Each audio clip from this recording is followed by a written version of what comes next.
तर आज मी तुम्हाला उपवासाचे लाडू करून दाखवणार आहे.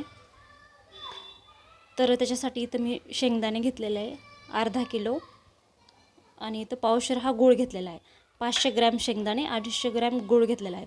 शेंगदाणे तुम्ही समजा 1 किलो घेतला तर त्याला अर्धा किलो हा गूळ घ्यायचा. हे त्याचं म्हणजे मेजरमेंट आहे. बाकीचं तुम्ही जे काही अजून तुम्हाला काही वाढवायचं असेल त्याच्यामध्ये वस्तू तर तुम्ही टाकू शकता, पण याचं प्रमाण हे सेम ठेवायचं.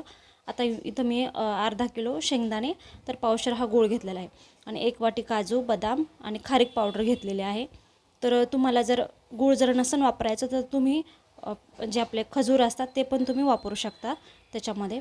तर आता आपण शेंगदाणे अगोदर भाजून घेऊया. शेंगदाणे हे कमी गॅसवर भाजायचे, छान मस्त असं खरपूस भाजले जातात. एकदम फुल गॅस करून जर तुम्ही भाजलं तर ते आतमध्यपर्यंत म्हणजे भाजत नाही छान. त्यामुळं मग कमी गॅसवर छान भाजून घ्यायचं.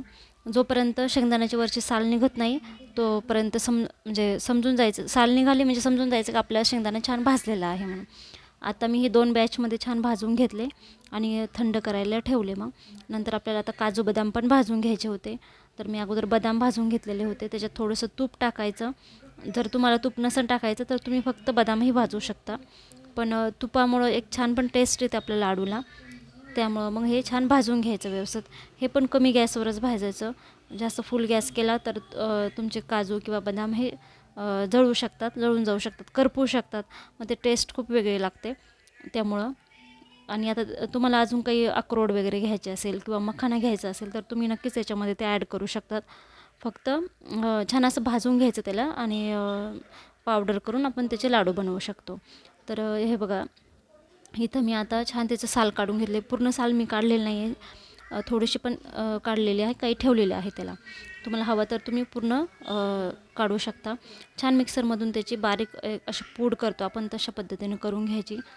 आता इथं सगळं काढून झालेलं आहे, काजू बदाम वगैरे सगळं काढलेलं होतं. खारीक पावडर आणि गूळ त्याच्यात छान मिक्स करून घ्यायचा. जर तुम्हाला इलायची जर आवडत असेल तर तुम्ही नक्कीच त्याच्यामध्ये इलायची पावडर टाकू शकता. आणि हे बघा, आता सगळं मिक्स केलेलं आहे मी आणि आता हे परत आपल्याला मिक्सरमधून काढायचं आहे. जर तुम्ही आता हे मिक्स केल्याच्यानंतर तुम्हाला जर वाटलं तूप टाकायचं तर तुम्ही तूप पण टाकू शकता. पण तूप टाकायची जास्त गरज पडत नाही, कारण की ऑलरेडी आपल्याला शेंगदाण्याला तेल असतं. त्यामुळं आता छान मी सगळं मिक्सरमधून काढून घेतलेलं होतं आणि बघा किती सुंदर असे लाडू तयार होतात. ते अगदी इझिली ही बांधल्या जातात लाडू. तर ही मुलांना पण आवडतात, घरच्यांना पण सगळ्यांना आवडतात. आणि मेन म्हणजे आता श्रावण चालू आहे तर उपवासाला नक्कीच तुम्ही घरी करून बघा. खूप छान रेसिपी आहे आणि अगदी इझी होती. 15 ते 20 मिनटात हे सगळं तयार होतं. तर हे बघा किती सुंदर असे लाडू तयार झालेले होते. आणि हे जे डेकोरेशन आहे ते माझ्या मुलाने केलेलं होतं. तर बघा किती छान आहे आणि एकदम असे स्मूथली असे लाडू झालेले होते आणि एकदम टेस्ट पण खूप झाली होती छान. तर नक्कीच तुम्ही घरी करून बघा.